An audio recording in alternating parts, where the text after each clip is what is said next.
Bonjour, je suis content de vous retrouver. Aujourd'hui, on va parler d'inflammation, des conséquences en fait sur la santé, ce qu'on peut faire aussi pour prévenir l'inflammation et aussi mieux comprendre l'inflammation. Je vous rappelle que les conseils que je vous donne aujourd'hui ne remplacent pas ceux d'un professionnel de la santé et je vous invite même à consulter votre médecin, consulter un professionnel de la réadaptation. Vous allez trouver plusieurs informations que je vous donne aujourd'hui dans mes livres, notamment mon livre 99 façons de prévenir les effets du vieillissement et aussi mon livre Lève-toi et marche. Vous allez les trouver ici au Québec, mais aussi de l'autre côté de l'Atlantique. Quelle est la différence entre la douleur et l'inflammation? Vous m'avez souvent posé une question et j'avais l'impression, peut-être à tort, que le terme inflammation et le terme douleur pouvaient presque être interchangeables dans la formulation de votre question. Alors, je réponds à celle-ci, à cette question, pour distinguer les deux. C'est une capsule express. La douleur, c'est d'abord une sensation, on le sait, désagréable, qui est détectée par le système nerveux périphérique, la plupart du temps par les terminaisons qui sont sur votre peau, et qui est retransmise au cerveau, et pas seulement retransmise, mais aussi analysée, interprétée, modifiée par le cerveau parfois, et qui va parfois déclencher des changements de posture, des changements d'habitude, la peur de certains mouvements. Là, il y a plein de mécanismes alors, qui peuvent être mis en place, ou des stratégies inconscientes qui vont être mises en place. Ça, c'est la douleur.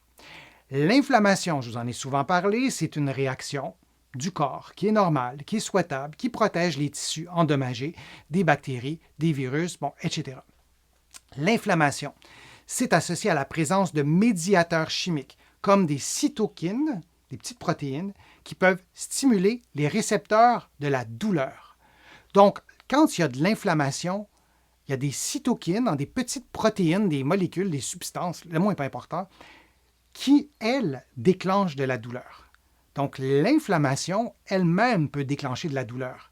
C'est certain que si je me coupe la peau, ça va me faire mal. Et s'il y a de l'inflammation, il va y avoir de l'inflammation qui va se déclencher, là, je ne peux pas distinguer entre les terminaisons nerveuses de ma peau qui a été blessée, et l'inflammation. Mais si j'ai de l'inflammation dans une articulation qui n'a pas été blessée, mais j'ai de l'arthrite, par exemple, mais je ne suis pas tombé, je n'ai pas été blessé. Alors, si j'ai de l'inflammation dans cette articulation, les produits, les substances, les cytokines qui sont libérées par l'inflammation, elles aussi font mal, causent la douleur. Alors, il ne faut pas l'oublier. Alors, on apporte des nuances entre douleur et inflammation. Des cytokines, je vous en ai déjà parlé, mais je vous le résume, c'est des petites protéines qui sont produites par le système immunitaire en réponse à un stimulus, une infection, une blessure, donc on parle d'inflammation, et qui sont utiles à la communication entre les cellules de l'immunité et qui coordonnent les réponses immunitaires et inflammatoires. Donc, en d'autres mots, ce sont des petites substances qui sont libérées, qui permettent de détecter certains éléments, de communiquer avec certaines cellules. Puis si on regarde à quoi ça ressemble, grosso modo, c'est une image que certains d'entre vous connaissent déjà, mais il y a une cellule qui va produire les cytokines, vous voyez en bas à gauche. Les cytokines vont être captées par des récepteurs, vous les voyez, sur une autre cellule, la cellule cible, et cette cellule cible, parce qu'elle aura été stimulée par les cytokines, va avoir un effet biologique. Je vous le résume vraiment beaucoup, mais ça, c'est l'inflammation. La douleur, c'est plus simple dans un certain contexte où ça peut être beaucoup plus simple. Donc, je me coupe, ma terminaison nerveuse, elle est stimulée, ça envoie un message à mon cerveau, j'ai mal. Ce que je viens de vous dire, c'est vrai. On pourrait aussi ajouter des couches de complexité à la douleur chronique, mais après ma barre, on pourrait le simplifier comme ça, tandis que l'inflammation, c'est un phénomène complexe qui peut causer de la douleur. Une douleur peut également se manifester en l'absence d'inflammation. Et si je vous demandais de me donner un autre exemple que celui que vous devinez, parce que juste à voir, on comprend, mais dans quel autre contexte on peut avoir de la douleur sans avoir d'inflammation? J'ai hâte de lire vos réponses. Je vais vous donner mon exemple à moi. Je tombe sur mon coude. Ça me fait mal. Bien, il peut y avoir de l'inflammation qui est produite. Mais ce n'est pas l'exemple que je vais vous montrer. L'exemple que je vais vous montrer, celui-là, ce n'est pas celui où on tombe sur le coude, mais celui où on va frapper notre coude. Vous avez sûrement déjà senti ça. Et là, ça engourdit tout de suite. Ça fait mal jusqu'au petit doigt, par exemple. Dans la photo que vous voyez, c'est instantané. Et de l'inflammation, ça prend plutôt quelques heures que quelques secondes avant d'apparaître. Donc, si on a une douleur instantanée, ce n'est pas de l'inflammation. Et on peut ne pas avoir d'inflammation. Si je touche ou je frappe mon coude, mais pas très fort, et ça me fait mal dans le petit doigt, il n'y aura pas d'inflammation, mais on aura de la douleur. Donc, on peut avoir une douleur sans inflammation. On peut avoir aussi une douleur au dos depuis longtemps.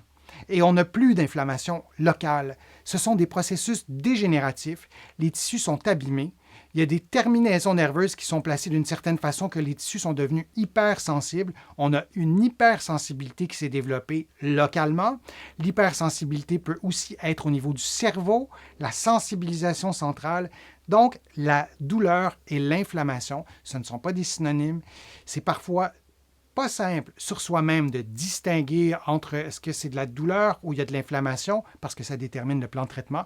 Consultez un professionnel de la réadaptation, un physiothérapeute ici au Québec ou un kinésithérapeute de l'autre côté de l'Atlantique. Parlez-en à votre médecin, mais il ne s'agit pas de deux synonymes, mais des concepts différents, mais qui sont parfois étroitement liés. Je vous remercie d'avoir été là, d'avoir assisté à ces contenus que je vous présente. Ça me fait toujours plaisir de le faire. Vous pouvez contribuer à mes plateformes. Vous le savez, vos contributions sont essentielles à la survie de mes plateformes et ça me fait plaisir de vous présenter ces contenus. Vous pouvez contribuer en cliquant sur le petit cœur sur YouTube. Dans plusieurs pays, en tout cas, on peut le faire. Ce n'est pas universel. Vous pouvez aussi faire une contribution en visitant mon site web, le www.denisfortier.ca. Vous allez aussi pouvoir vous abonner gratuitement à l'infolettre sur mon site web et aussi à des courriels thématiques qui vous donnent des informations par courriel sur des sujets précis. Tout ça est gratuit, évidemment, et vous allez pouvoir, dans mes livres, trouver beaucoup d'informations sur différents sujets, mais entre autres sur l'inflammation, sur des stratégies pour diminuer l'inflammation, dans mes livres qui sont partout au Canada, en librairie et sur le web, et aussi de l'autre côté de l'Atlantique, j'ai le bonheur que mes livres soient publiés et diffusés aussi en France et ailleurs. Donc, vous allez pouvoir les trouver de ce côté-là. Et prenez soin de vous. J'espère que mes conseils vous ont aidé à prendre soin de votre santé, à vous motiver peut-être. Et je vous dis à une prochaine vidéo, à un prochain direct. À bientôt.